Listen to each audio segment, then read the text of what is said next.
Hello friends, मैं अंबिका कुमारी स्वागत करती हूं आपके अपने चैनल पे। और यहां पे आपको ज्योग्राफी क्लास कंप्लीट कराया जा रहा है। कंप्लीट एनसीईआरटी बेस्ड है यहां पे। तो एक एक क्वेश्चन यहां पे हम देखेंगे, एक एक टॉपिक को देखेंगे, एक एक चैप्टर से हम यहां पे प्रश्न कर रहे हैं। और मैं आपको बताना चाहूँगी क्लास 6 का हमारा पूरा ही चैप्टर यहाँ पे कंप्लीट हो चुका है। आपने नहीं देखा है तो आप जाके ज़रूर देखिएगा। आपको डिस्क्रिप्शन बॉक्स में मेरा जो है लिंक मिल जाएगा जनरल साइंस का। ठीक है, जनरल साइंस का मैं आपको एनसीईआरटी बेस्ड जो हम यहाँ पे क्वेश्चन लेके आए हैं, इसका मैं आपको लिंक दे दूँगी डिस्क्रिप्शन बॉक्स में। तो जाके वहाँ से आप ले सकते हैं और इसको कंप्लीट रिवीजन कीजिए, बहुत ज़्यादा इम्पॉर्टेंट रहेगा। क्लास 6 हमने देखा, यहाँ पे विश्व भूगोल भी हमने देखा। फिर क्लास 7 हमारा पूरा कंप्लीट हो गया है, क्लास 8 हमारा पूरा कंप्लीट हो गया है। क्लास 9 हम कर रहे हैं, जो कि 9 और 11 का संयुक्त रूप से यहाँ पे आपका सारा फैक्ट आपको यहाँ पे कंप्लीट दिया गया है। तो किताब में जितनी भी बातें एनसीईआरटी की बुक में आपको कही गई हैं, वो सब आपको यहाँ पे क्वेश्चन के माध्यम से कंप्लीट कराया जा रहा है। एक भी पॉइंट, एक भी टॉपिक आपका छूटेगा नहीं। तो मैंने यहाँ पे कल आपको आकार और स्थिति भारत का कंप्लीट चैप्टर जो है 1 हमने कर लिया था। चैप्टर 2 हम कर रहे थे, क्योंकि ये बहुत ही आपका लंबा चैप्टर है और यहाँ पे फैक्ट काफ़ी ज़्यादा हैं। लगभग 80 प्लस क्वेश्चन आपका सिर्फ ये एक चैप्टर से है। तो यहाँ पे हमने 40 क्वेश्चन किया था, तो आज हम उसके बाद नेक्स्ट करने वाले हैं और आज इस चैप्टर को हम ख़त्म कर लेंगे। फिर हम कल जो है हमारा भारत का अपवातंत्र, कोशिश करेंगे इसको हम कंप्लीट करने की। चलिए हम स्टार्ट करेंगे आज यहाँ पे चैप्टर नंबर 2, जो कि बहुत ज़्यादा इम्पॉर्टेंट है। बहुत ज़्यादा एग्ज़ाम का आपका बीपीएससी का जो एग्ज़ाम हुआ है, इसका यहाँ से ही आपको क्वेश्चन देखने को मिल जाएगा, जो आज आप करने वाले हैं। तो चैनल पे नए हैं तो सब्सक्राइब करके बेल आइकन ज़रूर प्रेस कर लीजिएगा। मेरे सही समय पे आपको मेरे वीडियोस मिल पाएंगे। और पसंद आ रहा है तो प्लीज़ लाइक कर दीजिएगा। यहाँ पे सभी ऐसी चीज़ें आपके साथ लेके आई जा रही है जो आपके लिए इम्पॉर्टेंट है। तो एग्ज़ाम के दृष्टिकोण से ये 30 दिन आपको एक भी दिन स्किप नहीं करना है और वीडियो को कंप्लीट देखना है। जितनी भी चीज़ें करा रही हूँ बहुत इम्पॉर्टेंट है, तो कुछ भी छोड़े नहीं। जो इम्पॉर्टेंट है सभी को प्रैक्टिस कीजिए। और आज ही मैंने आपको शब्द शक्ति कराया है। शब्द शक्ति बहुत ज़्यादा इम्पॉर्टेंट है हिंदी के विद्यार्थियों के लिए। और कई बार तो ये आपको जो है लैंग्वेज वाले पेपर में भी देखने को मिलता है यहाँ से प्रश्न। तो शब्द शक्ति को ज़रूर देखिएगा पूरा डिटेल क्वेश्चन के साथ, और पूरा थ्योरी भी हमने उसमें कंप्लीट किया और उसकी पीडीएफ भी आपको मेरे टेलीग्राम पे मिल जाएगी। चलिए आज हम स्टार्ट करते हैं यहाँ पे अपना क्वेश्चन। यहाँ पे स्टार्ट होता है हमारा क्लास। यहाँ पे हमने 40 नंबर जो है शिप के यहाँ पे दर्रे से क्वेश्चन था और यहाँ तक हमने देखा था लास्ट। आज हम 41 नंबर क्वेश्चन से स्टार्ट करते हैं। थोड़ा जूम कर लेते ताकि आपको अच्छे से विजिबल हो। चलिए स्टार्ट करते हैं। यहाँ पे देखिए, उत्तरी मैदान के संदर्भ में यहाँ पे प्रश्न है। उत्तरी मैदान के संदर्भ में कौन सा कथन सत्य है? तो सत्य कथन पे बताना है यहाँ पे। तो ज्योग्राफी एक इम्पॉर्टेंट पार्ट है आपके एग्ज़ाम का, जहाँ से आपका मैक्सिमम क्वेश्चन पूछा जाता है, इसलिए आपको ये करना इम्पॉर्टेंट है। और 9-10 अगर आप देख लेते हैं ना, तो आपका यहाँ से ही काम बन जाएगा। तो 9-10 में आपके सारे टॉपिक कवर कर दिए गए हैं एनसीईआरटी में। चलिए, उत्तरी मैदान मूलतः एक भू अभिनीत गर्त है। यह मैदान लैटेराइट मृदा से बना है। उत्तरी मैदान के बारे में ये प्रश्न आपका यहाँ पे पूछा गया है। तो यहाँ पे आपका राइट ऑप्शन देखिए एक ही सही है। उत्तरी मैदान जो है आपका मूलतः भू अभिनीत गर्त में है, तो ये पहला ऑप्शन ए आपका सही हो जाएगा। लैटेराइट मृदा से नहीं बना है, बल्कि जलोढ़ मृदा से ये आपका बना है। चलिए देख लेते हैं यहाँ पे जो भी फैक्ट है, इसको ज़रूर देखेंगे ताकि आगे का जो भी फैक्ट है वो भी हमें पता चलता रहे। तो यहाँ पे देखिए, भारत का उत्तरी मैदान मूलतः एक भू अभिनीत गर्त है, जिसका निर्माण मुख्य रूप से हिमालय पर्वतमाला निर्माण प्रक्रिया के तीसरे चरण में लगभग 6 करोड़ वर्ष पहले, 6.5 करोड़ वर्ष पहले ये हुआ है। तेथिस सागर जो हमने कल पढ़ा था, तेथिस सागर के हिमालय के रूप में ऊपर उठने तथा प्रायद्वीप पठार के नीचे धंसने के परिणाम स्वरूप एक बहुत बड़ी द्रोणी का निर्माण हुआ। समय के साथ यह बेसिन उत्तर के पर्वतों और दक्षिण के प्रायद्वीपीय पठारों में बहने वाली नदियों के अवसादी निक्षेपों धीरे धीरे बढ़ गया। तो निक्षेप द्वारा जो बढ़ता है वो आपका जलोढ़ मृदा होता है। इस प्रकार जलोढ़ निक्षेप से निर्मित एक विस्तृत समतल भूभाग भारत के उत्तरी मैदान के रूप में विकसित हो गया। तो क्लियर रूप से आप इतना बस समझ लीजिए कि उत्तरी मैदान जो है आपका, उत्तर वाला जो मैदान है, हिमालय साइड वाला जो मैदान है आपका, दून घाटी हो गया, और भी इस तरफ जिधर गंगा नदी द्रोणी है आपका, तो वहाँ पे आपका जलोढ़ निक्षेप से ये जो निर्माण है उत्तर मैदान का हुआ है। तो जलोढ़ याद रखेंगे, लेटेराइट क्वेश्चन में दिया था, इसीलिए वो गलत हो जाएगा। आगे बढ़ते हैं नेक्स्ट क्वेश्चन। ऐसा क्वेश्चन आपके एग्जाम में पूछा गया है कि नहीं आप खुद ही बता सकते हैं। तो देखिए यहाँ पे उत्तरी मैदान, भारत का उत्तरी मैदान किस नदी प्रणालियों के द्वारा बना है। उत्तरी मैदान की बात की जा रही है तो देखिए गंगा ब्रह्मपुत्र, गंगा सिंधु ब्रह्मपुत्र, गंगा सिंधु ब्रह्मपुत्र और नर्मदा। तो यहाँ पे बताना है उत्तरी मैदान की बात यहाँ पे जो कि की जा रही है, तो आपका नर्मदा तो नहीं होगा क्योंकि वो प्रायद्वीपीय नदियों में आ जाता है। तो यहाँ पे आपका सी ऑप्शन बिल्कुल सही है, गंगा सिंधु और ब्रह्मपुत्र नदी के मैदान जो मिल के उत्तरी मैदान का निर्माण करते हैं। तो ये आपको यहाँ पे समझ में आ गया होगा। बस इतनी सी बात है, इसको याद रखेंगे कि भारत का उत्तरी मैदान 3 प्रमुख नदी प्रणाली सिंधु, गंगा और ब्रह्मपुत्र, इनकी सहायक नदियों से मिलकर बना हुआ है पूरा उत्तरी मैदान। ठीक है, यह मैदान जलोढ़ मृदा से बना है, ये भी पॉइंट आपको नोट करना है, नोट करिए क्योंकि क्वेश्चन पूछा जा सकता है। लाखों वर्षों में हिमालय के गिरिपाद में स्थित बहुत बड़े बेसिन में जलोढ़ों का निक्षेप हुआ जिससे उपजाऊ मैदान का निर्माण हुआ। ठीक है, बहुत सारी नदियां जो मिट्टी बहा के लेके आ रही थी उसी निक्षेप से जलोढ़ मृदा का और जलोढ़ फिर आगे चल के 2 भागों में बटा, बांगर और खादर। ठीक है, ये तो आप जानते होंगे, इसको हम मृदा में और अच्छे से समझेंगे। नेक्स्ट है यहाँ पे आपका देखिए कथन और कारण से यहाँ पे आपका प्रश्न है। क्या है कथन, पढ़ लेते हैं। उत्तरी पर्वतों से निकलने वाली नदियां निचले भागों में नदीय द्वीपों का निर्माण करती है। तो क्या ये कथन आपका सही है? तो ये कथन तो आपका बिल्कुल सही है। कारण क्या है इसका? तो उत्तरी पर्वतों से निकलने वाली नदियों के निचले भाग में ढाल तीव्र होने के कारण नदी का बहाव तेज होता है। तो ये आपका गलत है, कारण तो गलत दिया है, सिर्फ कथन आपका यहाँ पे सही है। तो यहाँ पे सी ऑप्शन आपका सही हो जाएगा, ए सही है किंतु आर गलत है। कैसे? तो यहाँ पे आप इसको देख लीजिए एक बार। उत्तरी पर्वतों में आने वाली नदियाँ निक्षेपण कार्य में लगी हैं। उत्तर से जो नदियाँ बह के आ रही हैं नीचे, तो नदी के निचले भाग में ढाल कम होने के कारण गति जो है वो कम है, धीरे धीरे नदियाँ जो है बह के आ रही है, ना कि पूरी तरह से। अगर वो बहाव तेज होगा तो वहाँ का निक्षेपण जो है आपका द्वीप का निर्माण नहीं कर पाएगा, तो जिसके परिणाम स्वरूप नदीय द्वीपों का निर्माण किया जाता है।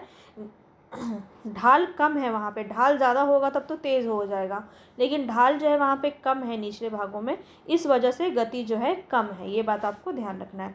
ब्रह्मपुत्र नदी घाटी का मैदान नदी द्वीप और बालू रोधिकाओं की उपस्थिति के लिए जाना जाता है। वीडियो को 2-3 बार अगर आप इसको देख लेते हैं, कंटिन्यूसली ना सही मगर इसको 2-2 दिन के गैप में, 3 दिन के गैप में अगर आप देख लेते हैं तो पूरा कॉन्सेप्ट आपको जो है ये याद रहेगा। और नहीं तो आप एक काम कर सकते हैं, इसका नोट्स बनाइए और उसको बार बार रिवीजन कीजिए। ये 2 ही आपके तरीके हैं ताकि आप इसको देखिए समय बहुत कम है, तो ये आपके लिए एक तरह से अच्छा भी है। कम समय है तो आप इसको 2-3 बार पढ़ लेंगे तो वो आपको एग्ज़ाम तक याद रह पाएगा। तो चलिए आगे हम बढ़ते हैं। नेक्स्ट क्वेश्चन है, विश्व का सबसे बड़ा नदीय द्वीप माजुली किस नदी पर अवस्थित है? बहुत ही इंपॉर्टेंट क्वेश्चन है, ये भी क्वेश्चन आपका पूछा गया है। तो बताएंगे यहाँ पे राइट ऑप्शन हो जाएगा ब्रह्मपुत्र, बी ऑप्शन बिल्कुल सही है। असम में है ये द्वीप, ठीक है, और विश्व का सबसे बड़ा नदी द्वीप है माजुली द्वीप। आगे बढ़ते हैं। दोआब से क्या अर्थ है? ये क्वेश्चन भी आपका पूछा गया है। नदी मैदान के संदर्भ में दोआब का अर्थ बताना है। 2 नदियों के बीच का भाग, नदी मुहाने पर निर्मित मैदान, नदियों के बाढ़ वाले क्षेत्र या नदियों द्वारा बनने वाली अपर्दनी निक्षेपण स्थलाकृतियाँ। क्या होगा दोआब? यहाँ पे राइट ऑप्शन आपका हो जाएगा 2 नदियों के बीच के भाग को दोआब कहते हैं, ए ऑप्शन बिल्कुल सही है। ठीक है, तो इसको अगर आप अच्छा से और समझना चाहें तो दोआब का अर्थ होता है 2 नदियों के बीच का भाग। दोआब 2 शब्दों से मिलकर बना है, दो तथा आब। आब का मतलब होता है पानी। ठीक है, किसी प्रकार पंजाब भी 2 शब्दों से मिलकर बना है, इसी प्रकार से जैसे पंच यानी कि 5 और आब मतलब पानी। तो 5 पंजाब मैदान में दोआब की संख्या सर्वाधिक है, ये भी आपको याद रखना है। आगे बढ़ते हैं नेक्स्ट क्वेश्चन पे। ये आपसे बहुत ज़्यादा पूछा जा सकता है, पंजाब के मैदान का निर्माण किन नदियों से हुआ है। ये इंपॉर्टेंट क्वेश्चन है, वीवीआई क्वेश्चन है, यहाँ पे आप इसको लगा सकते हैं। वैसे तो सारे ही क्वेश्चन आपके इंपॉर्टेंट हैं, यहाँ पे जो भी क्वेश्चन आप यहाँ पे देख रहे होंगे सभी आपको परीक्षा वाले ही प्रश्न यहाँ पे देखने को मिल रहे होंगे। पंजाब के मैदान का निर्माण किन नदियों के द्वारा हुआ है, ये आपको बताना है। यहाँ पे आपका राइट ऑप्शन क्या हो जाएगा, सिंधु, झेलम, चेनाब, रावी, ब्यास और सतलज। ठीक है, सारे ही उत्तर के साइड के जितने भी आपकी नदियाँ हैं, सिंधु, झेलम, चेनाब, रावी, ब्यास और सतलज, ये जो है आपके पंजाब के मैदान का निर्माण इन्हीं नदियों से होता है। ठीक है, ए ऑप्शन यहाँ पे आपका सही हो जाएगा। अब यहाँ पे देखिए, उत्तरी मैदान को मोटे तौर पर 3 उपवर्गों में बांटा गया है। तो इसको, ये आपके लिए बहुत इंपॉर्टेंट है, इसको बिल्कुल अच्छे से नोट करेंगे आप। उत्तरी मैदान को मोटे तौर पर कितने भागों में, 3 भागों में बांटा जाता है, पंजाब का मैदान, गंगा का मैदान और ब्रह्मपुत्र का मैदान। तो उत्तरी मैदान के पश्चिमी भाग को पंजाब का मैदान कहते हैं।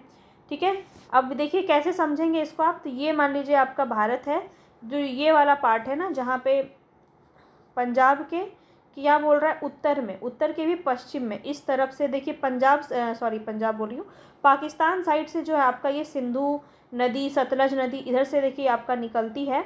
तो ये आपका पश्चिम हो गया ना, तो इधर से आप याद रख सकते हैं कि उत्तरी मैदान के पश्चिमी भाग को पंजाब का मैदान कहते हैं। ठीक है, यहाँ पे आपका पंजाब, तो ये आपका क्या हो जाएगा, उत्तरी मैदान के पश्चिमी भाग को पंजाब का मैदान कहते हैं, ध्यान रखेंगे। सिंधु तथा उसकी सहायक नदियों के द्वारा बनाए गए इस मैदान का बहुत बड़ा भाग पाकिस्तान में है, ध्यान रखेंगे। ये इसीलिए आपका इंपॉर्टेंट है क्योंकि देखिए पाकिस्तान से आपका पश्चिम साइड में है, उत्तर पश्चिम साइड में है ना आपका पाकिस्तान, ये तो आपको पता ही होगा। तो उधर से आपका ये ज़्यादातर आया है और ज़्यादा जो नदियां हैं वो आपके पाकिस्तान से होके आती है। और सिंधु तथा इसकी सहायक नदियां कौन कौन सी, झेलम, चेनाब, रावी, ब्यास और सतलज के द्वारा पंजाब के मैदान का निर्माण होता है। ये सभी नदियाँ हिमालय पर्वत श्रृंखला से निकलती है और मैदान की इस भाग को दोआब की संख्या बहुत अधिक है पंजाब में, ये भी आपको ध्यान रखना है। नेक्स्ट क्वेश्चन पूछा जा रहा है यहाँ पे कि गंगा के मैदान का विस्तार घग्गर और तीस्ता नदी के बीच में है। दिल्ली और हरियाणा राज्य सिंधु और गंगा नदी तंत्रों के बीच में जल विभाजक है और ब्रह्मपुत्र का मैदान गंगा के मैदान के पश्चिम में स्थित है। बताना है इसमें राइट ऑप्शन आपका कौन सा होगा, सही वाला बताना है, सत्य कथन बताना है। तो गंगा के मैदान का विस्तार घग्गर और तीस्ता नदियों के बीच में हुआ है, ये भी आपका सही है। दिल्ली और हरियाणा राज्य जो है वो सिंधु और गंगा नदी तंत्र के बीच में जल विभाजक के रूप में है, तो ये भी आपका सही हो जाएगा। और ब्रह्मपुत्र का मैदान गंगा के मैदान के पश्चिम में नहीं है, तो यहाँ पश्चिम में कौन सा है, अभी हमने पढ़ा पंजाब, है ना, पंजाब का मैदान, तो ये आपका गलत हो जाएगा। 1 और 2 सही है, यानी कि बी ऑप्शन आपका सही हो जाएगा। आगे बढ़ते हैं, इसको एक बार और देख लीजिए ताकि आपको चीज़ें क्लियर हो जाए। गंगा के मैदान का विस्तार, ये आपको नोट करना है, बहुत इंपॉर्टेंट है, पूछा गया है और आगे भी इससे पूछा जाएगा। घग्गर एवं तीस्ता नदियों के बीच में है या उत्तरी मैदान के राज्य हरियाणा, दिल्ली, उत्तर प्रदेश, बिहार, झारखंड के कुछ भाग और पश्चिम बंगाल में फैला हुआ है गंगा का मैदान, याद रखेंगे। और दिल्ली और हरियाणा राज्य जो है वो सिंधु और गंगा नदी तंत्र के बीच में जल विभाजक का कार्य करती है। और ब्रह्मपुत्र का मैदान गंगा के मैदान के पूर्व में विशेष करके असम में स्थित है। तो असम में आपको पता है कि सबसे लास्ट में आपका इधर अरुणाचल प्रदेश असम से होते हुए जो है दिफू दर्रा से होते हुए करके ये जाती है, बांग्लादेश में गिरती है ब्रह्मपुत्र नदी, तो ये आपको पता है। तो उधर आपका पूर्व में है ये, तो पूर्व में विशेष करके असम साइड में आपका ब्रह्मपुत्र का मैदान है, ये आपको याद रखना है। आगे बढ़ते हैं नेक्स्ट क्वेश्चन पे। नेक्स्ट क्वेश्चन है यहाँ पे 8 से 10 किलोमीटर ऊंचाई की, ये बहुत ज़्यादा इंपॉर्टेंट है, ये जो बात मैं अभी आपको बताने वाली हूँ ना, यहाँ से क्वेश्चन आपका बना है। तो 8 से 10 किलोमीटर चौड़ाई की पतली पट्टी जो शिवालिक गिरिपाद के समांतर फैली हुई है। शिवालिक आप समझ पा रहे होंगे, कल ही हमने बहुत अच्छे से पूरे पर्वत श्रेणी को देखा है। इसके परिणाम स्वरूप हिमालय पर्वत श्रेणियों से बाहर निकलती नदियाँ यहाँ पर भारी जल भार एवं जैसे बड़े शैल और गोलाश्म जमा कर देती है। सभी सरिताएँ इस पट्टी में विलुप्त हो जाती हैं। ये कौन सी है, किसके बारे में ये बातें आपकी कही गई। 8 से 10 किलोमीटर चौड़ाई की पतली पट्टी जो शिवालिक गिरिपाद के समांतर फैली हुई है, इसके परिणाम स्वरूप हिमालय पर्वत श्रेणियों से बाहर निकलती नदियाँ जहाँ पर भारी जल भार जैसे कि बड़े शैल और बड़े बड़े पत्थर गोलास में जमा हो जाते हैं, सभी सरिताएँ इस पट्टी में विलुप्त हो जाती है। कौन है जो जाके नदियों में विलुप्त हो जाती है आगे चल के, बहुत बहुत बड़े बड़े जो पत्थर है उसमें विलुप्त हो जाती है। कौन है यहाँ पे? तराई, खादर, बांगर या भाबर। तो यहाँ पे आपका राइट ऑप्शन हो जाएगा भाबर। ठीक है, डी ऑप्शन यहाँ पे आपका सही हो जाएगा। तो इसको आप समझ लीजिए, भाबर जो है वो शिवालिक गिरिपाद के समांतर फैली हुई 8 से 10 किलोमीटर चौड़ी एक पतली सी पट्टी है। और हिमालय पर्वत श्रृंखला से बाहर निकलती हुई नदियाँ, यहाँ पर भारी जल भार जैसे बड़े बड़े पत्थर होते गोलास में जमा हो जाते हैं वहाँ पे, और सभी नदियाँ ऐसे हिमनद से ये नदियाँ आ रही हैं, और बड़े बड़े सैल जो है यहाँ पे सैल की वजह से ये नदियाँ क्या होती हैं? छिप जाती हैं, अंदर में ही रह जाती है, बाहर नहीं निकल पाती है। यहाँ पे इतने सारे गोलास में सब जमा हो जाते हैं, और इस वजह से ये नदियाँ इस भाबर पट्टी में विलुप्त हो जाती हैं। ठीक है, और इसके बाद धीरे से फिर ये निकलती हैं आपकी। ठीक है, इस पट्टी के दक्षिण में ये नदियाँ पुनः निकलती है। तो फिर नीचे से जाके, नीचे आपका दक्षिण है आपको पता है, तो फिर ये जाके नीचे में जहाँ आपका शैल वगैरह थोड़ा कम हो जाता है वहाँ से ये नदियाँ फिर से निकल जाती हैं। तो इस पार्ट को क्या कहते हैं? भाबर कहते हैं। यही आपको यहाँ पे बोला जा रहा है। चलिए आगे बढ़ते हैं नेक्स्ट क्वेश्चन पे। यहाँ बताना है आपको, भारत के उत्तरी मैदान के तराई क्षेत्र के संदर्भ में निम्नलिखित में से कौन सा कथन सत्य है? यह क्षेत्र भाबर के दक्षिण में है। यह प्रदेश में भाबर क्षेत्र में लुप्त नदियां धरातल पर प्रकट होती हैं। दुधवा राष्ट्रीय पार्क इसी क्षेत्र में स्थित है। अब यहाँ पे कौन सा कथन आपका सही है? उत्तरी मैदान के तराई क्षेत्र की बात यहाँ पे की जा रही है। तो यहाँ पे राइट ऑप्शन हो जाएगा आपका, यह क्षेत्र भाबर के दक्षिण में है। मतलब यहाँ पे आपका जो है तराई क्षेत्र किसको कहते हैं? जो भाबर के बाद आपका जो तरल बोल रही हूँ, मतलब यहाँ पे दलदल वाला पार्ट होता है, तराई क्षेत्र आपका कहलाता है। तो यह क्षेत्र भाबर के नीचे आता है आपका दक्षिण में। तो ये सही है आपका। इस प्रदेश में भाबर क्षेत्र में लुप्त नदियां धरातल पर प्रकट होती है। मतलब भाबर क्षेत्र के बाद जब लुप्त नदियां फिर से निकलने लगती है नदियां धरातल पे, तो ये भी आपका तराई क्षेत्र में ही होता है। और दुधवा राष्ट्रीय पार्क इसी क्षेत्र में स्थित है। ये भी कथन आपका सही है। तो तीनों सही हैं, डी ऑप्शन यहाँ पे आपका सही हो जाएगा। तो आप सभी को पता है कि दुधवा राष्ट्रीय पार्क जो है ये उत्तर प्रदेश में है। आगे देख लेते हैं। यहाँ पे भाबर के दक्षिण में तराई क्षेत्र होता है। दक्षिण में मतलब नीचे जो नदियाँ जो आपके हिम नदी से नीचे आ रही होती है, भाबर वो इलाका है, वो क्षेत्र है जहाँ पे नदियाँ विलुप्त हो जाती हैं। किसके नीचे दब जाती हैं? जो बड़े बड़े शैल और जो वहाँ ऊपर से जो भी मिट्टी वगैरह, जो शैल, जो जितने भी आपके अवशिष्ट पदार्थ हैं वो सब बह के आ रहे होते हैं, तो उसके बीच में वो विलुप्त हो जाती हैं भाबर में।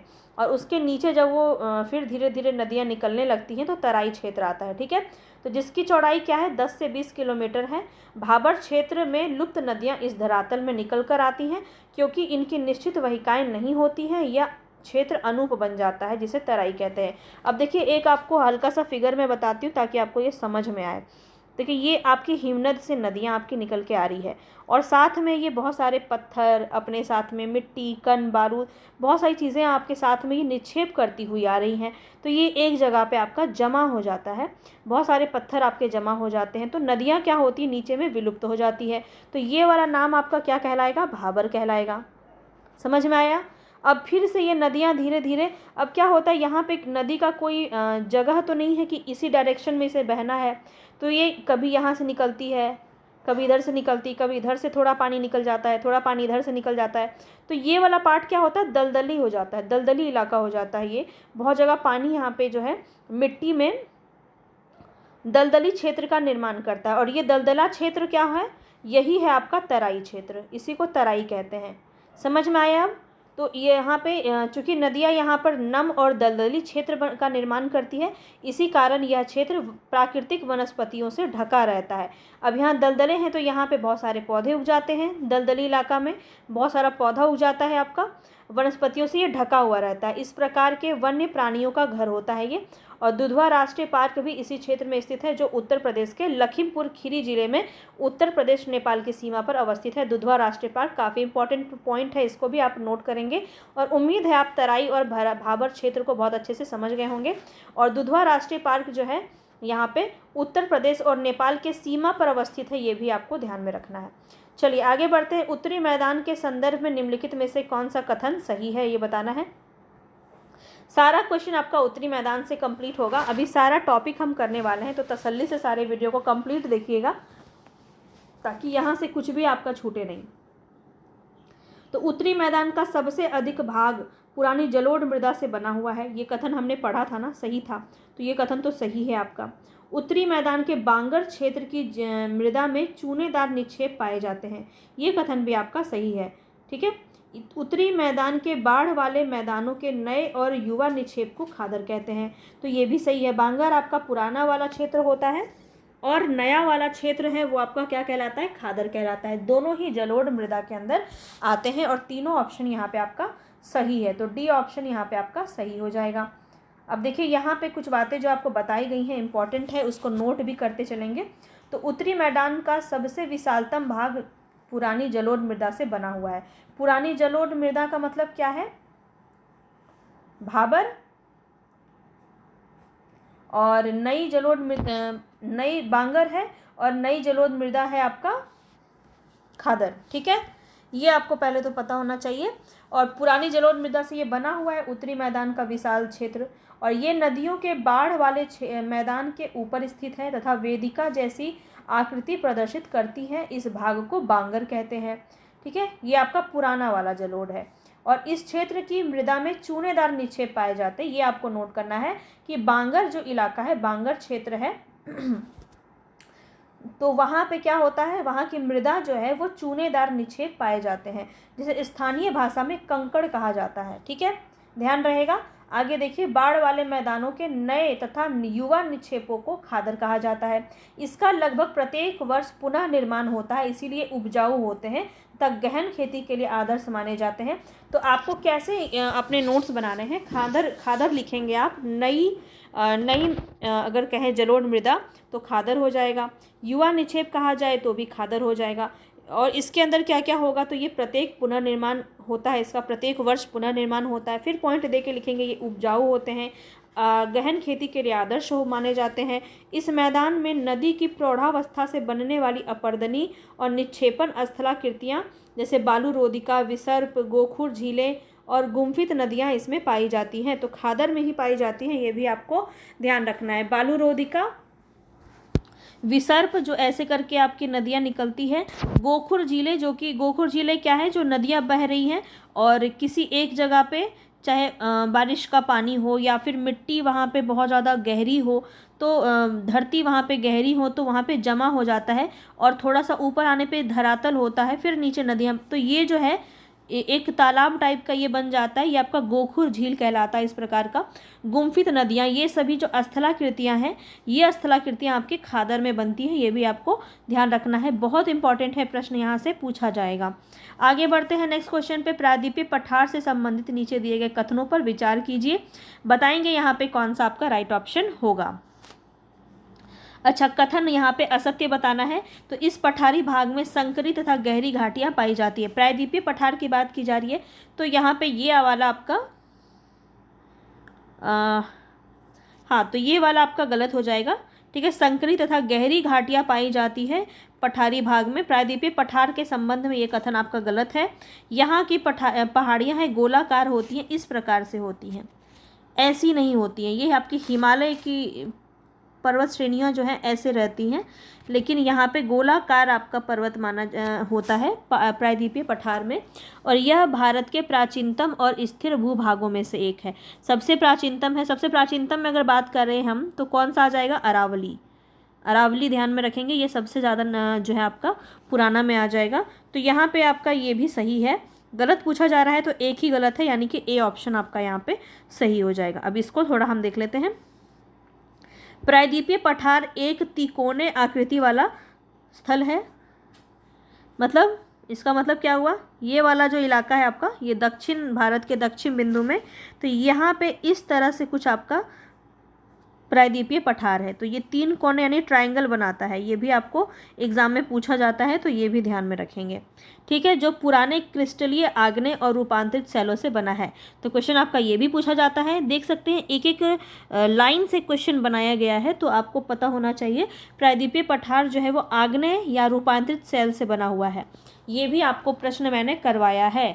ठीक है, अगर आपने किया है तो आप इसको याद कर पा रहे होंगे। यह गोंडवाना भूमि के टूटने और अपवाह के अपवाह के कारण बना है। यही कारण है कि यह भारत के प्राचीनतम और स्थिर भूभागों में से एक है।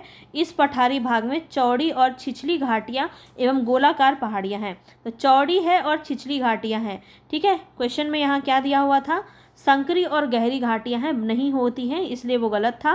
पठारी में यहाँ पे पठारी भाग में आपका चौड़ी है और छिछली घाटियाँ होती हैं, बहुत ज़्यादा गहरी नहीं होती हैं। ठीक है, चलिए आगे देखते हैं। नेक्स्ट क्वेश्चन है यहाँ पे आपका, प्रायद्वीपीय पठार की सीमा निर्धारण से संबंधित नीचे दिए गए सुमेलित कौन से नहीं है, ये बताना है। उत्तर पश्चिम, पूर्व पश्चिम, दक्षिण। कहाँ पे प्रायद्वीपीय पठार की सीमा का निर्धारण किया गया है? तो उत्तर पश्चिम जो है दिल्ली कटक, बताएंगे कौन सा सुमेलित नहीं है यहाँ पे। तो उत्तर पश्चिम वो है दिल्ली कटक, सही है। पूर्व में आपका राजमहल की पहाड़ियाँ हैं, ये भी सही है। पश्चिम में आपका महादेव श्रेणी, तो ये आपका गलत हो जाएगा, सी ऑप्शन ही यहाँ पे आपका गलत हो जाएगा। दक्षिण में आपका देखिए केरल में कार्डमम की पहाड़ियाँ हैं, ये भी आपका सही हो जाएगा। पश्चिम में आपका महादेव श्रेणी नहीं है, ये तो महादेव की श्रेणियाँ आपका झारखंड साइड इस तरफ आता है। देख लेते हैं यहाँ पे, ज़्यादा अच्छे से समझ में आएगा। नदियों के मैदान से 150 मीटर ऊंचाई से ऊपर उठता हुआ प्रायद्वीपीय पठार तिकोने आकार का कटा फटा भूखंड है।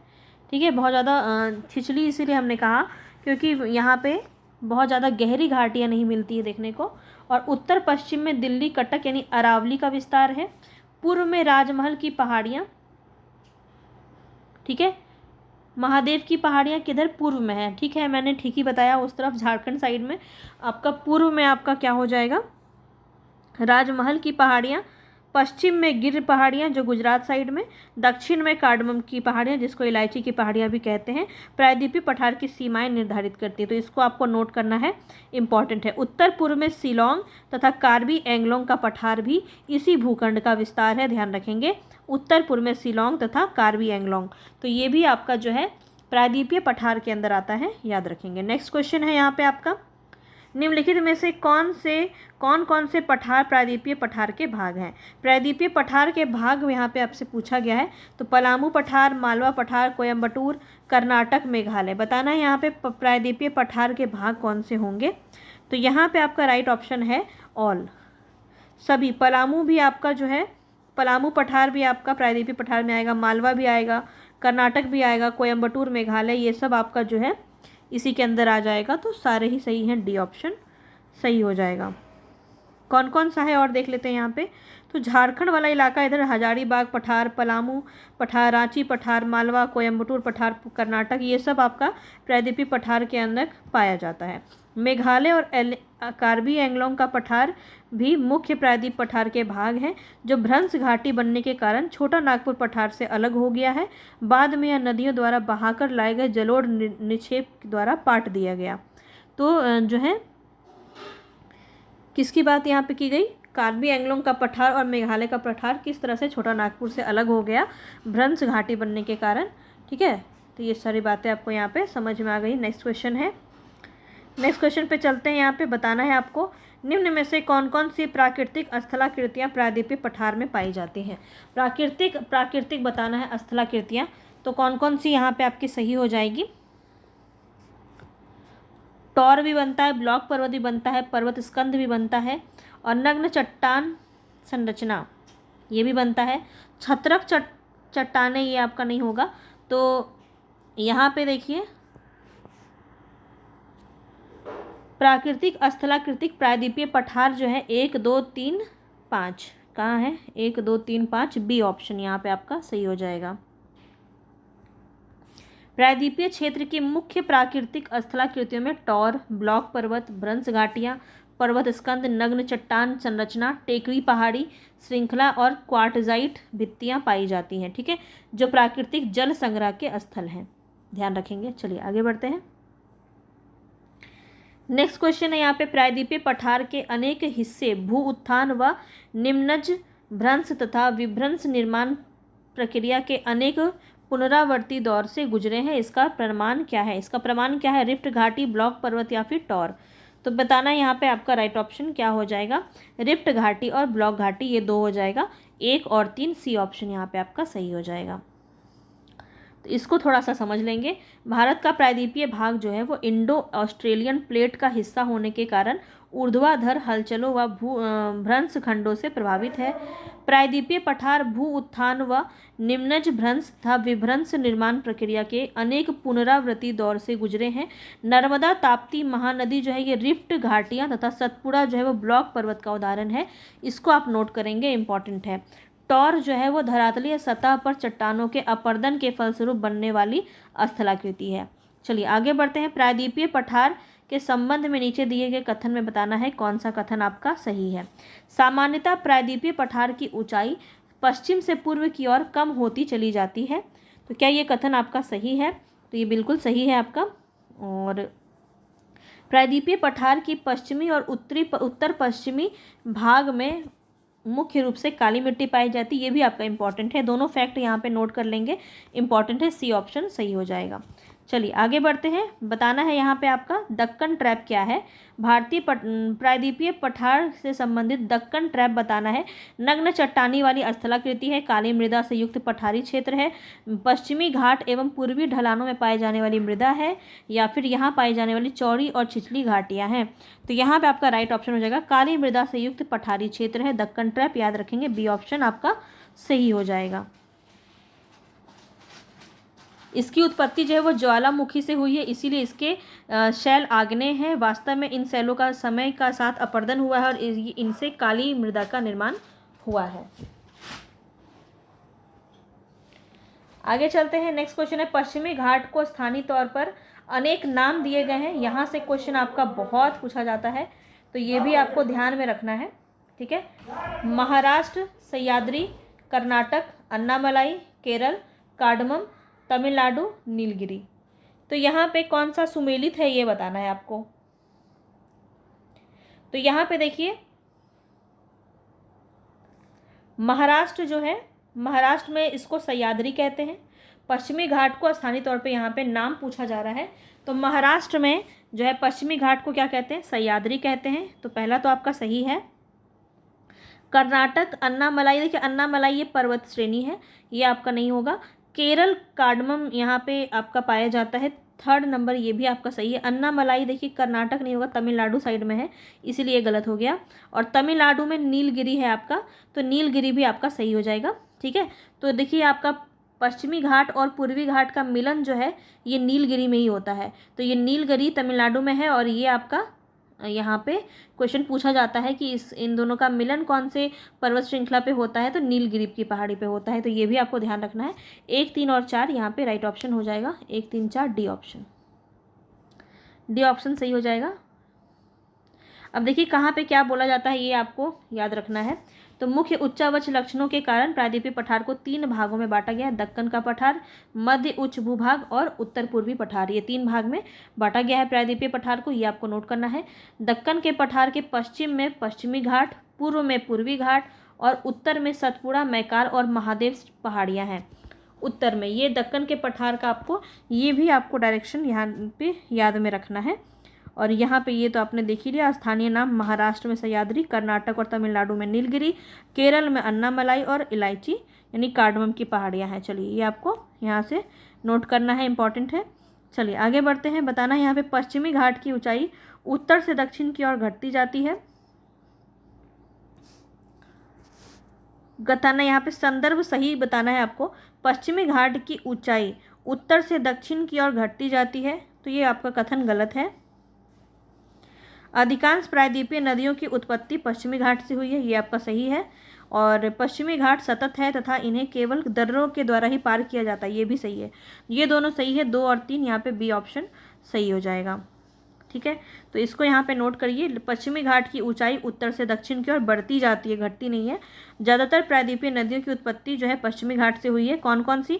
कृष्णा, कावेरी, गोदावरी, भीमा, तुंगभद्रा, ये सारी नदियाँ आपकी प्रायद्वीपीय नदियाँ हैं और ये पश्चिमी घाट से निकलती हैं। पश्चिमी घाट पश्चिमी तट के समांतर स्थित है और यह सतत है, यहाँ पे केवल दर्रों के द्वारा ही इसे पार किया जाता है, ये भी फैक्ट आपको याद रखना है। आगे बढ़ते हैं। नेक्स्ट क्वेश्चन है यहाँ पे थाल घाट, पाल घाट, भोर घाट और दीफू दर्रा, ये सारे जो दर्रा है यहाँ पे यहीं से पार किया जाता है। तो बताना है कौन सा सुमेलित यहाँ पे नहीं है। तो थाल घाट आपका कहाँ पे है? थाल घाट आपका ये यहाँ पे सुमेलित कौन सा नहीं है ये आपको बताना है। तो थाल घाट जो है ये तो महाराष्ट्र में ही है, ये तो आपका सही है। पाल घाट आपका गोवा में नहीं है, ये गलत हो जाएगा। भोर घाट भी आपका जो है केरल में नहीं है, दीफूदरा अरुणाचल प्रदेश में ही है। तो आपका 1 और 4 सही है, 2 और 3 गलत है, गलत ही बताना है। तो 2 और 3 यानी कि बी ऑप्शन आपका सही हो जाएगा। अब इसको एक बार जान लीजिए, इसके बारे में काफ़ी इंपॉर्टेंट है, ये पूछा जाता है। थाल घाट पश्चिम घाट का एक बहुत महत्वपूर्ण दर्रा है ये, जो कि महाराष्ट्र में अवस्थित है। पश्चिमी घाट में सह्याद्री श्रेणी में अवस्थित या पर्वतीय दर्रा मुंबई को नासिक से जोड़ता है। ये आपको पॉइंट नोट करना है, थाल घाट मुंबई को नासिक से जोड़ता है। थाल घाट क्या है? एक प्रकार का दर्रा है, याद रखेंगे। पश्चिमी घाट का बहुत ही प्रसिद्ध दर्रा है। अब पाल घाट की बात करें तो पश्चिमी घाट में अवस्थित यह दर्रा दक्षिण भारत के केरल राज्य में है। पाल घाट याद रखेंगे। नीलगिरी पहाड़ी और अन्नामलाई पहाड़ियों के बीच में स्थित यह दर्रा केरल तथा तमिलनाडु राज्यों के बीच यातायात के लिए एक प्रमुख मार्ग की भूमिका निभाता है। तो ये किस किस को जोड़ता है? यहाँ पे केरल और तमिलनाडु के बीच जाने वाली यातायात साधनों में है, पाल घाट से जाते हैं। भोर घाट क्या है? भोर घाट महाराष्ट्र राज्य के पश्चिमी घाट श्रेणियों में स्थित एक दर्रा है। यह दर्रा मुंबई को पुणे से जोड़ता है। भोर घाट मुंबई को पुणे से जोड़ता है। थाल घाट मुंबई को नासिक से जोड़ता है। ये आपको नोट करना है, पूछा जाएगा। दीफू दर्रा भारत व म्यांमार के बीच में अवस्थित दीफू दर्रा अरुणाचल प्रदेश में स्थित है। तो ये आपका किस किस के बीच में जोड़ता है? भारत और म्यांमार, याद रखेंगे दीफू दर्रा। आगे बढ़ते हैं, यहाँ पे आपको बताना है पश्चिमी घाट के अंतर्गत कौन कौन सी आपकी पहाड़ियाँ शामिल है पश्चिमी घाट में। तो यहाँ पे ये आपका काफ़ी इंपॉर्टेंट, देखिए अन्नामलाई भी है, अन्नामलाई है, नीलगिरी भी है, कार्डमम की पहाड़ियाँ भी है। तो ये तो 3 हमने पढ़ा है, नल्ला मल्ला और जवादी। तो ये 2 तो मुझे नहीं लग रहा ये दोनों होगा, तो ये दोनों नहीं होगा। इसको हम देख लेते हैं एक बार, लेकिन मुझे लगता है 1, 2 और 4 ही होगा, यानी कि बी ऑप्शन ही आपका सही होना चाहिए। देख लेते हैं, बिल्कुल बी ऑप्शन ही सही होगा यहाँ पे। तो देख लीजिए, यहाँ पे दक्कन का पठार के पूर्वी और पश्चिमी सिरे पर क्रमशः पूर्वी तथा पश्चिमी घाट स्थित है। पश्चिमी घाट की महत्वपूर्ण पहाड़ियाँ हैं सह्याद्री, नीलगिरी, अन्नामलाई, कार्डमम। और पूर्वी घाट की कौन सी है? जवादी पहाड़ियाँ। अच्छा, ये पूर्वी घाट के अंदर है, तो याद रखेंगे पूर्वी घाट की पहाड़ियाँ पूछ ले, श्रेणियाँ याद रखना है आपको। जवादी पहाड़ियाँ, पालकोंडा श्रेणी, नल्ला मल्ला पहाड़ियाँ और महेंद्रगिरी। महेंद्रगिरी बहुत पूछा जाता है, पूर्वी घाट में है ये, और पश्चिमी घाट दोनों को आपको ध्यान में रखना है। प्रायद्वीपीय की सबसे ऊंची चोटी बताना है यहाँ पे। तो प्रायद्वीपीय पठार की सबसे ऊंची चोटी, बहुत ही ईजी क्वेश्चन है ये, अनाईमुड़ी चोटी। ए ऑप्शन यहाँ पे आपका सही हो जाएगा, ठीक है। और दूसरी सबसे ऊंची चोटी है दोदा बेटा, ये नीलगिरी पहाड़ी में स्थित है। तो नीलगिरी पहाड़ी की सबसे ऊंची चोटी पूछा जाए तो दोदा बेटा हो जाएगा। चलिए आगे बढ़ते हैं। पूर्वी घाट और पश्चिमी घाट निम्न में से किन पहाड़ियों में आपस में मिलती है? तो यही क्वेश्चन मैं आपको बता चुकी हूँ अभी थोड़ी देर पहले। पूर्वी घाट और यहाँ पे देखिए, इधर पश्चिमी घाट है, इधर पूर्वी घाट है। तो पश्चिमी घाट और पूर्वी घाट दोनों मिलती है कौन से पहाड़ी पे? नीलगिरी की पहाड़ी। हमने आपको अभी भी बताया है, नीलगिरी की पहाड़ी, बी ऑप्शन बिल्कुल सही हो जाएगा। आगे बढ़ते हैं, असत्य कथन बताना है यहाँ पे। पश्चिमी घाट पूर्वी घाट की उपेक्षा ऊंचे हैं। कौन सा कथन यहाँ पे आपका असत्य है? तो ये कथन तो सही है, ये फैक्ट आपको नोट करना है। पश्चिमी घाट जो है पूर्वी घाट की उपेक्षा अधिक ऊंचे हैं, ठीक है। पश्चिमी घाट का विस्तार सतत है, जबकि पूर्वी घाट का विस्तार सतत नहीं है। ये भी एक कथन आपका सही है। उडंग मंडलम, जिसे ऊटी के नाम से जाना जाता है, अन्नामलाई पर्वतमाला में स्थित एक महत्वपूर्ण हिल स्टेशन है। तो ये तो आपका गलत है। पूर्वी घाट का सबसे ऊंचा शिखर है जिंदगाड़ा, ध्यान रखेंगे, ये आपका सही है। सी ऑप्शन गलत है, यानी कि सी ऑप्शन ही आपका सही हो जाएगा। असत्य कथन बताना है, ठीक है। तो ये नीलगिरी पहाड़ी पर है ना, ऊटी जो है ये तमिलनाडु में है, तमिलनाडु राज्य का पर्वतीय शहर है, और ऊटी जो है वो नीलगिरी पहाड़ी पर है, याद रखेंगे, ठीक है। पश्चिमी घाट ये तो आपको बता ही चुके हैं, सारा बात वही है। चलिए आगे बढ़ते हैं। नेक्स्ट क्वेश्चन है, प्रायद्वीपीय पठार के मध्य उच्च भाग से संबंधित नीचे दिए गए कथनों में विचार करना है, कौन सा कथन आपका सही है? सही कथन बताना है प्रायद्वीपीय पठार के मध्य उच्च भूभाग के बारे में। तो 3 पार्ट में बांटा हुआ है। 3 पार्ट में कौन कौन सा पार्ट था ये मुझे आप कमेंट बॉक्स में बताइए, ये मैं आपको बता चुकी हूँ। तो आप मुझे कमेंट बॉक्स में बताइए ताकि आपको भी याद होता रहे। तो कमेंट बॉक्स में ज़रूर लिखिएगा प्रायद्वीपीय पठार को किन 3 भागों में बांटा गया है। तो अपने भूगर्भीय इतिहास में यह क्षेत्र कायांतरित प्रक्रियाओं से गुजर चुका है। कितना आप क्लास को अच्छे से सुनते हैं, समझ पा रहे हैं, तो मुझे इसका पता चलेगा। तो कमेंट बॉक्स में ज़रूर बताइएगा प्रायद्वीपीय पठार को किन 3 भागों में बांटा गया है। अब इसका ऑप्शन देखते हैं। अपने भूगर्भीय इतिहास में यह क्षेत्र कायांतरित प्रक्रियाओं से गुजर चुका है। मध्य भूभाग का पूर्वी विस्तार राजमहल पहाड़ियों तक है। पश्चिम में अरावली पर्वत इसकी सीमा बनाता है, जो ब्लॉक पर्वत का उत्कृष्ट उदाहरण है। तो यहाँ पे आपको जो है सही कथन बताना है और राइट ऑप्शन है आपका, यह भूगर्भीय इतिहास में कायांतरित प्रक्रियाओं से गुजर चुका है और मध्य भूभाग का विस्तार राजमहल की पहाड़ियों तक है। तो ये दोनों ही सही है, ये आपका गलत है। आप भी समझ पा रहे होंगे, ब्लॉक पर्वत का उदाहरण और ये अरावली पर्वत जो है पश्चिम में, ये सारी बातें यहाँ पे गलत आपका बताया गया है। तो 1 और 2 दोनों सही है, ए ऑप्शन बिल्कुल सही हो जाएगा। ठीक है,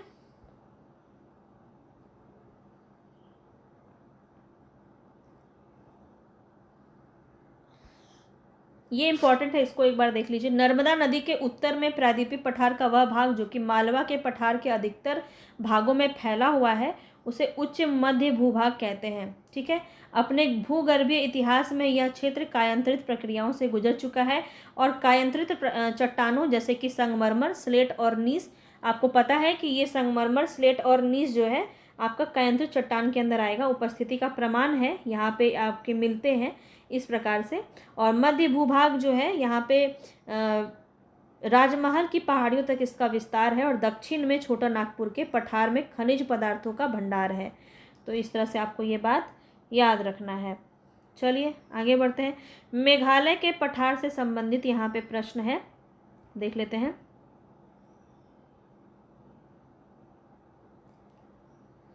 तो आपको यहाँ पे जो है सही कथन बताना है। मेघालय का पठार प्रायद्वीपीय पठार का ही विस्तार है, तो ये तो सही है। मेघालय का पठार खनिज पदार्थों के निक्षेप नहीं मिलते हैं, गलत है। प्रायद्वीपीय पठार में सारे ही जगह पे खनिजों के पदार्थ मिलते हैं, तो ये तो गलत है। मेघालय का पठार पर अवस्थित चेरापूंजी नग्न चट्टानों से ढका स्थल है, यहाँ वनस्पतियाँ लगभग नहीं के बराबर है, ये भी कथन आपका सही है। 1 और 3 सी ऑप्शन आपका सही हो जाएगा। ठीक है,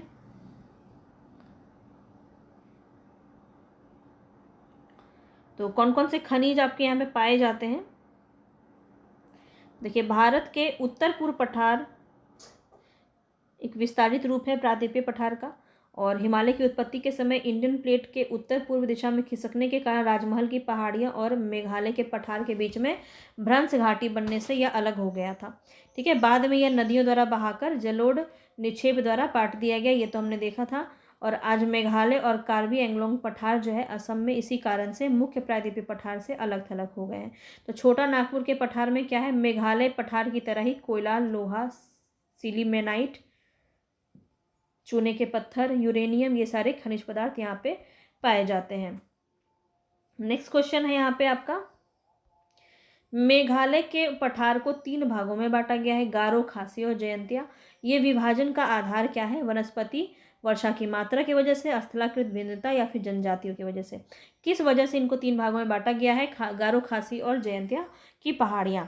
तो यहाँ पे आपको राइट ऑप्शन क्या हो जाएगा, तो जनजातियों की वजह से यहाँ पे गारो जनजाति, खासी जनजाति और जयंता, यहाँ पे इन्हीं नाम से आपकी जनजातियाँ भी निवास करती हैं, और डी ऑप्शन यहाँ पे आपका बिल्कुल सही हो जाएगा। चलिए आगे बढ़ते हैं। पूर्वी घाट का विस्तार बताना है आपको, कहाँ से कहाँ तक है। पूर्वी घाट का विस्तार जो है वह महानदी के दक्षिण से नीलगिरी तक है।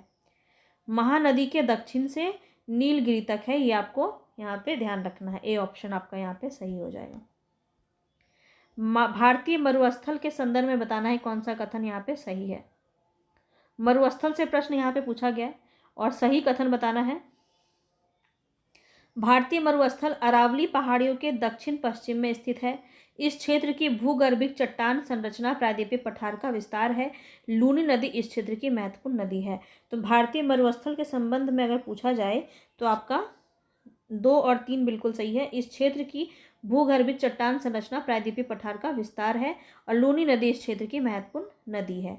तो भारतीय मरुस्थल अरावली पहाड़ी के दक्षिण पश्चिम में स्थित है, ये कथन आपका गलत हो जाएगा। 2 ही ऑप्शन यहाँ सही है, 2 और 3, यानी बी ऑप्शन यहाँ पे आपका सही हो जाएगा।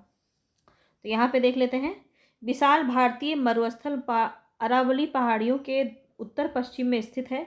यहाँ पर वार्षिक वर्षा 150 मिलीलीटर से कम होती है, जिसके परिणाम स्वरूप यहाँ शुष्क और वनस्पति विहीन क्षेत्र है।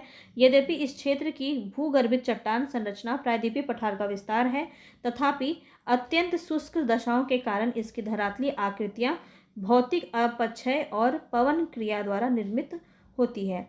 मरुस्थल के दक्षिणी भाग में बहने वाली लूनी नदी यहाँ की महत्वपूर्ण नदी है और ये अरावली पहाड़ी से निकलती है, ये भी आपको ध्यान में रखना है। बरखान स्थलाकृति का संबंध किससे है? तो बरखान स्थलाकृति का संबंध मरुस्थल से है, तटीय मैदान से है, द्वीप समूह से है या मैदानी क्षेत्र से है। तो यहाँ पे आपका राइट ऑप्शन हो जाएगा ये मरुस्थल, एक प्रकार का बरखान, ठीक है, याद रखेंगे। और अर्धचंद्राकार बालू के टीले को कहते हैं बरखान, जिसका विस्तार भारतीय मरुस्थल के बहुत बड़े अधिक क्षेत्र पर है। भारत पाकिस्तान सीमा के समीप लंबवत बालू के टीले जो हैं प्रमुखता यहाँ से पाए जाते हैं।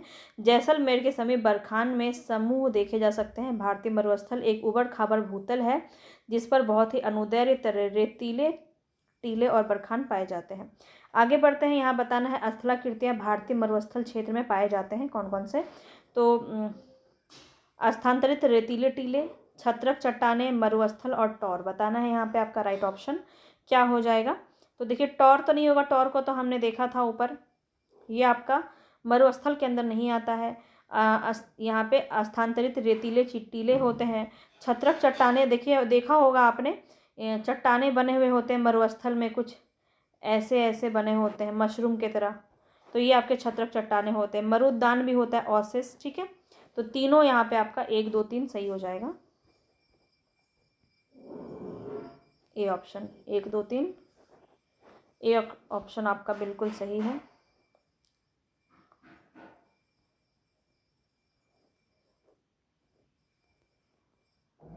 बस इसमें इतनी ही बातें आपको ध्यान में रखनी है। एक बात और ध्यान में रखना है कि ढाल के आधार पर मरुस्थल को 2 भागों में बांटा जाता है। सिंधु की ओर ढाल वाला उत्तरी भाग और कच्छ के रण की ओर ढाल बहने वाला दक्षिणी भाग, ठीक है।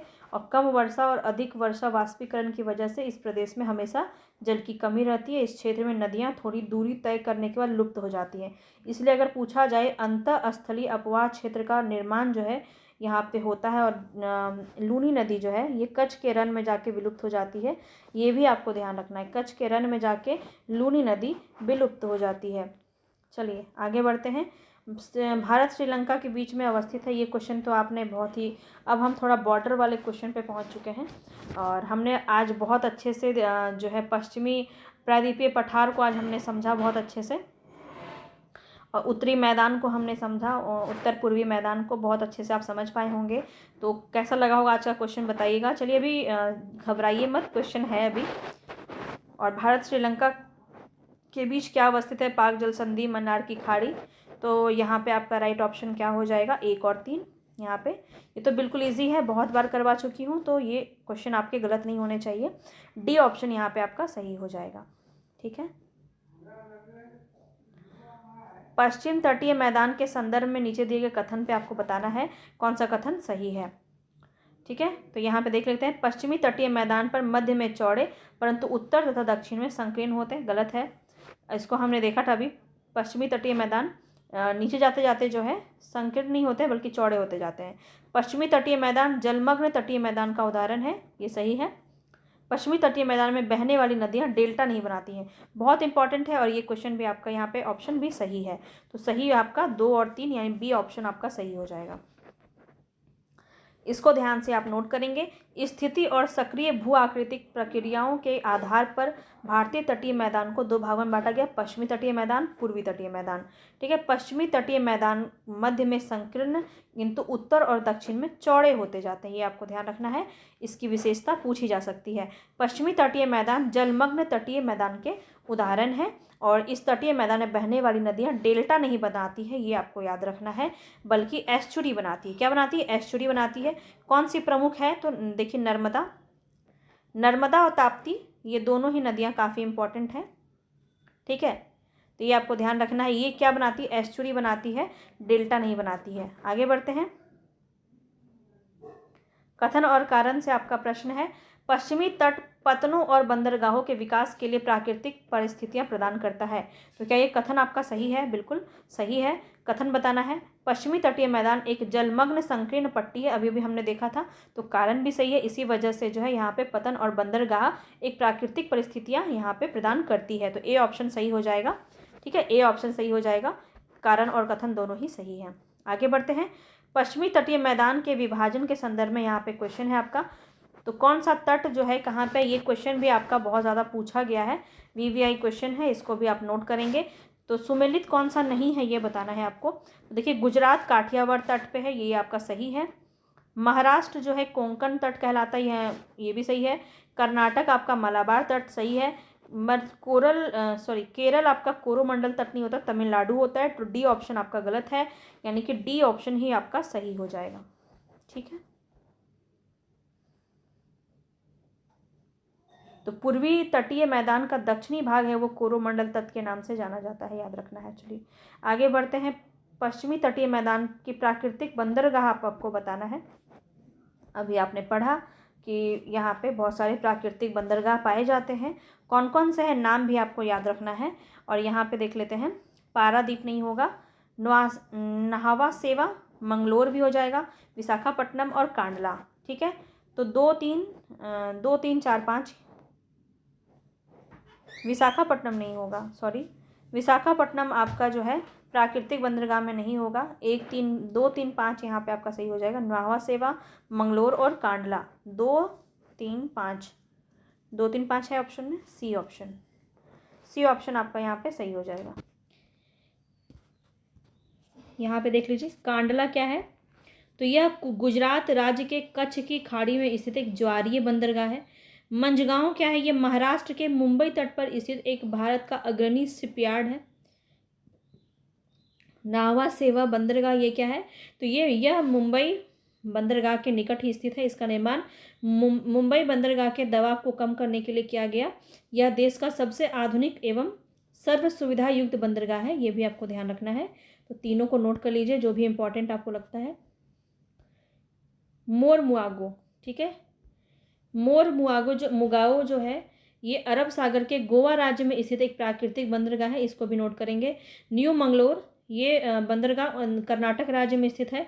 कुंद्रेमुख की खानों से निकलने जाने वाले लौह अयस्क को इसी बंदरगाह से निर्यात किया जाता है, पूछा जा सकता है। कुंद्रेमुख याद रखेंगे। आगे बढ़ते हैं। कोचीन बंदरगाह केरल राज्य में स्थित एक प्राकृतिक बंदरगाह है, कोचीन बंदरगाह। इसे भारत के पश्चिमी तट का सर्वश्रेष्ठ बंदरगाह माना जाता है। अब पूर्वी तट पर स्थित बंदरगाह ये भी आप नोट कर लीजिए। पूर्वी तट पर कोलकाता पश्चिम बंगाल में, हल्दिया पश्चिम बंगाल में, पारादीप उड़ीसा में है, विशाखापट्टनम आंध्र प्रदेश में है, चेन्नई तमिलनाडु में है, तूतीकोरिन वियो चिंदबरनार पोर्ट ट्रस्ट ये आपका तमिलनाडु में है, तूतीकोरिन। ठीक है, तो ये आपका पूर्वी तट पर स्थित बंदरगाह है और पश्चिमी तट दोनों को ध्यान रखना है, इंपॉर्टेंट है। तो एक ही बार में सारा आपको यहाँ पे करा दिया गया है, जो भी क्वेश्चन में आपका पूछा जाए याद रखेंगे, नोट कर लेंगे इसको। अब बताना है यहाँ पे आपका नेक्स्ट क्वेश्चन है कयाल। कयाल क्या है, कोंकण तट की विशेष स्थलाकृति है कयाल, और कयाल का प्रयोग मछली पकड़ने तथा अंतःस्थलीय नौकायन के लिए किया जाता है। तो क्या ये आपका कथन बिल्कुल सही है? तो देखिए, पहला कथन आपका गलत है यहाँ पे, और दूसरा कथन सही है कि कयाल का प्रयोग जो है ये मछली पकड़ने तथा अंतःस्थलीय नौकायन के लिए किया जाता है। तो इसको नोट कर लेंगे, यहाँ पे ऑप्शन बी सही हो जाएगा। और देखिए, मलाबार तट पे, ठीक है, कोंकण नहीं यहाँ पे होगा, मलाबार तट की विशेष स्थलाकृति है कयाल, याद रखेंगे। बैकवाटर्स जिसका प्रयोग मछली पकड़ने और अंतःस्थलीय नौकायन के लिए किया जाता है। कयाल है ये पर्यटकों के लिए एक आकर्षण का केंद्र भी है। केरल के पुन्नामदा कयाल में प्रतिवर्ष प्रसिद्ध नेहरू ट्रॉफी वल्लमकाली यानी कि नौका दौड़ का आयोजन भी, रेस का आयोजन भी किया जाता है। आगे चलते हैं नेक्स्ट क्वेश्चन पे। बताना है नीचे दिए गए सभी कथन पे विचार करें और सही कथन बताएं। तो पूर्वी तटीय मैदान पश्चिमी तटीय मैदान की तुलना में चौड़े और उभरे होते हैं। तो ये कथन आपका सही है, ये कोई पहले भी कराई हूँ, तो यहाँ पे आपका बिल्कुल सही है। पूर्वी तटीय मैदान पर बहने वाली नदियाँ यहाँ पर लंबे चौड़े डेल्टा बनाती है, ये भी आपका सही है। पूर्वी तटीय मैदान पूर्वी तटीय ये मैदान के बारे में बात कर रहा है, ये भी आपको ध्यान रखना है। पतनों और पोताश्रय विकास करना यहाँ पे मुश्किल होता है, ये भी सही है। तीनों सही है, डी ऑप्शन सही हो जाएगा। वही बात यहाँ पे भी आपका कहा गया है, तो इसको ध्यान से समझेंगे। पश्चिमी तटीय मैदान की तुलना में पूर्वी तटीय मैदान चौड़ा और उभरा हुआ है, और ये क्या है, ऊंचा है, पर ऊंची पश्चिमी तटीय मैदान, ठीक है। तो पूर्व की ओर बहने वाली और बंगाल की खाड़ी में गिरने वाली नदियाँ लंबे और चौड़े डेल्टा बनाती है, जैसे महानदी, गोदावरी, कृष्णा, कावेरी। और उभरा तट होने के कारण यहाँ पतन और पोताश्रय कम है। यहाँ पर महाद्वीप शेल्फ की चौड़ाई 500 किलोमीटर है, जिसके कारण यहाँ पतनों और पोताश्रय का विकास जो है वो मुश्किल होता है। आगे बढ़ते हैं।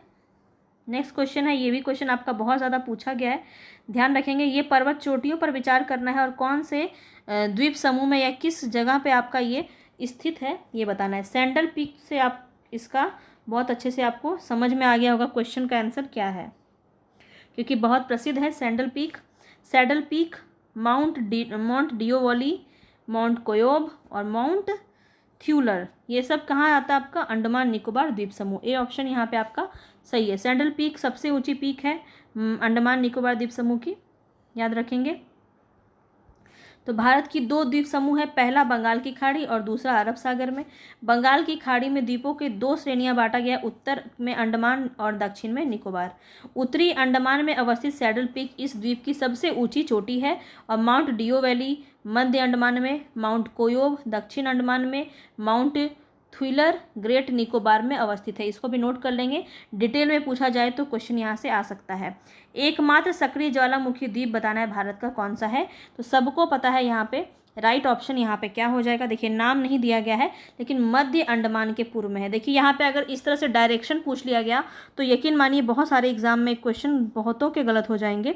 तो मध्य अंडमान याद रखना है। बैरन द्वीप होता तो शायद आप आंसर मार देते, लेकिन भारत का एकमात्र सक्रिय ज्वालामुखी द्वीप आपका कहाँ है, मध्य अंडमान के पूर्व में है, ठीक है। बैरन द्वीप याद रखेंगे।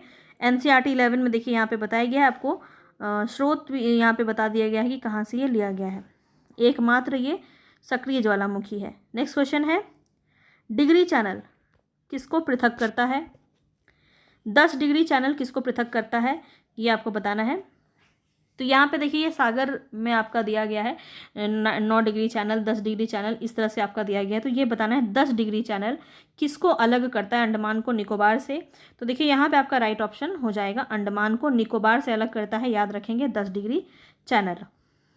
और 9 डिग्री चैनल किसको अलग करता है, तो मिनी कॉय को लक्षद्वीप से अलग करता है। मिनी कॉय को लक्षद्वीप से अलग करता है 9 डिग्री चैनल, नोट कर लीजिए, बहुत इंपॉर्टेंट है। अंडमान निकोबार द्वीप समूह में किस प्रकार के वन पाए जाते हैं, पूछा गया है ये भी क्वेश्चन आपको।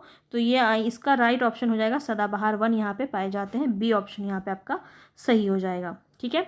तो अंडमान निकोबार द्वीप समूह विषुवत वृत्त के समीप स्थित है और यहाँ की जलवायु विषुवतीय है। इस प्रकार से यहाँ पे सदाबहार वन का विकास हुआ है। आगे आपके कथन दिए हैं, देख लेते हैं। यहाँ पे सत्य कथन बताना है आपको, सत्य कथन बताना है, यहाँ पे देख लेते हैं। लक्षद्वीप के संबंध में बताना है। तो लक्षद्वीप छोटे छोटे प्रवाल द्वीपों से बना हुआ है, तो ये तो आपका बिल्कुल सही है।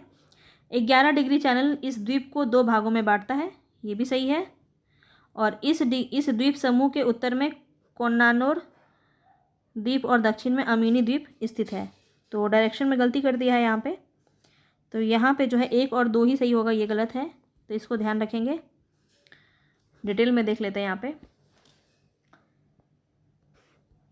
देखिए केरल के मलाबार तट के समीप स्थित लक्षद्वीप समूह छोटे छोटे प्रवाल द्वीपों से बना हुआ है। इसके पहले इसको लक्का द्वीप या मिनी कॉय या अमीनी द्वीप के नाम से भी जाना जाता था, ये भी आपको याद रखना है।